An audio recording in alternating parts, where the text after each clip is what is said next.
सन्माननीय आयुक्त साहेब, सन्माननीय सभागृह नेते आणि माझे सर्व सदस्यगण, हा विषय अत्यंत गंभीर आहे.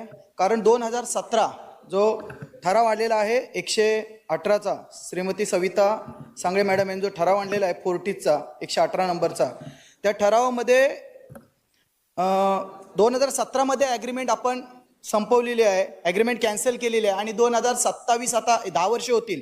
10 वर्षामध्ये विधी विभागामार्फत ह्याचं जे सुप्रीम कोर्टामध्ये हिअरिंग चालू आहे. आता आपणास माहिती असेल, ज्यावेळी मी विधी विभागामध्ये गेलो आणि ह्या संदर्भात जरा माहिती काढली तर लक्षात आलं की आपल्याकडचे जे ॲडव्होकेट असतात ते सिनियर काउन्सिलर अपॉइंट करायला पाहिजेत. सभागृह नेते आपण थोडं या बाबतीत वैयक्तिक लक्ष घाला. खरोखर 10-10 वर्ष एखादी केस चालते आणि त्याचा रिझल्ट येत नाही, त्याचा बेनिफिट जर कोणाला होत असेल तर ऑब्व्हियसली तो फोर्टिस आणि ह्या संस्थेला होतोय.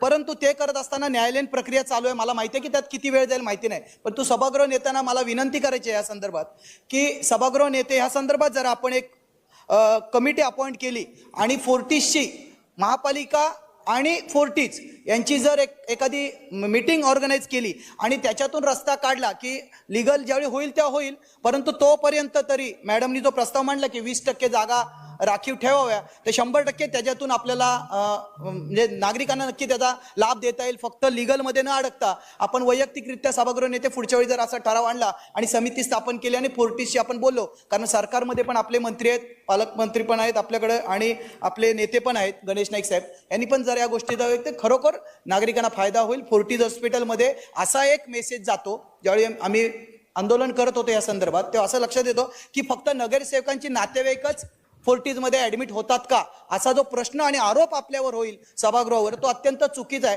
त्या संदर्भात गाईडलाईन असणं गरजेचं आहे. त्याच्यामध्ये पहिलीच अट अशी आहे, ज्यावेळी मी अभ्यास केला की नाही असा आरोप आहे आपल्यावर असं मी बोललेलो आहे. ठीक आहे, आक्षेप आहे तर उभं राहाल पटकन फटाफट. ठीक आहे, तर असा आक्षेप आपल्यावर आहे तो चुकीचा आहे असं मी बोलतोय.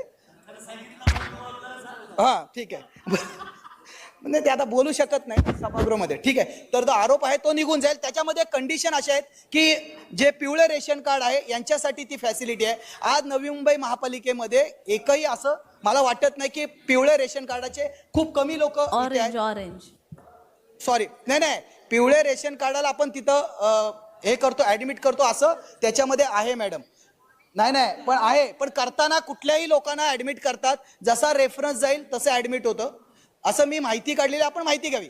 परंतु तेच म्हटलं, ते सफेद रेशन कार्डापर्यंत कुठलाही नागरिक असेल त्यांना ती सवलत मिळायला पाहिजे, अशी माझी याच्यामध्ये एक सूचना आहे. आणि बोलल्याप्रमाणे की तोपर्यंत एक समिती गठीत करून सभागृह नेते असतील आणि या संदर्भात एखादा मार्ग काढून 20% जागा आपल्याला द्याव्यात. त्यातल्या 5% जागा या जे आपले इथले हे आहेत पत्रकार बंधू आहेत त्यांच्यासाठी असावा. कारण पत्रकारांसाठी आज कुठल्याही प्रकारची अशी सोयी सुविधा महापालिकेने दिलेली नाही. तर माझी विनंती आहे, त्यातल्या 5% जागा या आमच्या पत्रकार बंधूंसाठी आणि त्यांच्या परिवारासाठी असाव्यात अशी मागणी माझी आहे. आणि त्याला मला वाटत नाही कोण विरोध करेल.